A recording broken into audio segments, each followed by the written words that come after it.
Well, if a picture is worth 1,000 words, the story you're about to hear would fill more than 100 novels. It's about a Minnesota man who's been taking one picture a day for decades.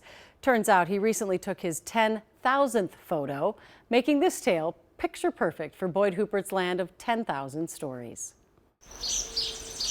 As a suburbanite who moved to a farm. All right, I think we're ready to roll. Michael Deering never runs out of things to admire. It's a 1912 farmstead.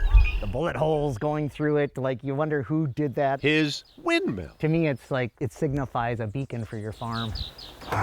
His 1965 John Deere 4020. Boy, I love that thing. It's a toy. But wherever Michael's farm takes him, one thing is certain. Camera's always in the pocket.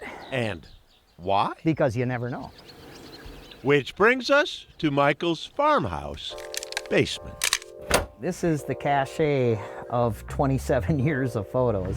Stacks and stacks. Year after year. 365 pictures per stack. Still more, guys. Still more. Besides my own family and friends, this is the most important thing I have in my life. A quest that started in 1996. There it is. Here. Very first picture of the day. This is at the Lexington in St. Paul. I celebrated my 30th birthday with my mother and father. Every day since, Michael has taken a single photo to represent that day. I think my girlfriend broke up with me or something. I can see it in the eyes. Just sad. Just sad. Photos spanning the range of life's emotions. July 29th, 2004. That's my firstborn son. 6 days after. This is Leo. This is my youngest child. Significant days. My entire family gathered around to put my father in the ground. And look at this. Not. This is the guy at the Byerly's in Wayzata that I get my sushi from. One photo a day captured on film. I had started with film. When digital came into effect, I was like, well, why would I stop now? How many have you gone through? At least 15 to 20 cameras. Cameras Lens won't close. that snapped history. Prince's passing. Very first bouquet that was put on the fence outside Paisley Park. Happened to be going by. And that's the parking lot of Ridgedale. Day one of COVID lockdowns. I just decided to go down there. George Floyd Square. I can't breathe. Nearly every photo taken by Michael himself. We're getting there. This being an exception. That's the heart. And who took it? My surgeon. Everybody has a different way of capturing their life or remembering their life. This happens to be mine. All of which brought Michael to a milestone. I hit 10,000 photos last month.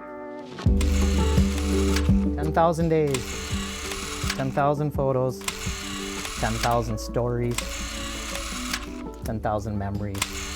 And on the 10,000th day, what do you suppose Oh, here you go. Michael did? I saw an old license plate, a Minnesota license plate sitting up on the wall of the land of 10,000 lakes and just having the 10,000 there to signify hitting my 10,000th photo.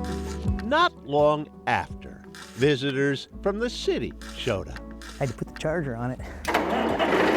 inspiring Michael's next photo. He grew up on a farm and he knew what a 4020 John Deere is. And as soon as he said that, I thought, this needs to be picture of the day. Not my vision for the way this story would end. Look at this. Just look at this. But sometimes one's job requires sacrifices. See you tomorrow, Boyd! Another picture of the day Boom. in the books. And a couple of guys Look at this. just doing Look at this. what they know. Boyd Hooper, Carol 11 News, Oh, he's an old pro. Mayor.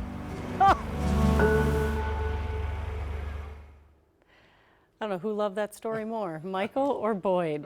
Michael suggests the only thing that could stop his picture-a-day quest is him meeting the same fate as that row of deceased cameras.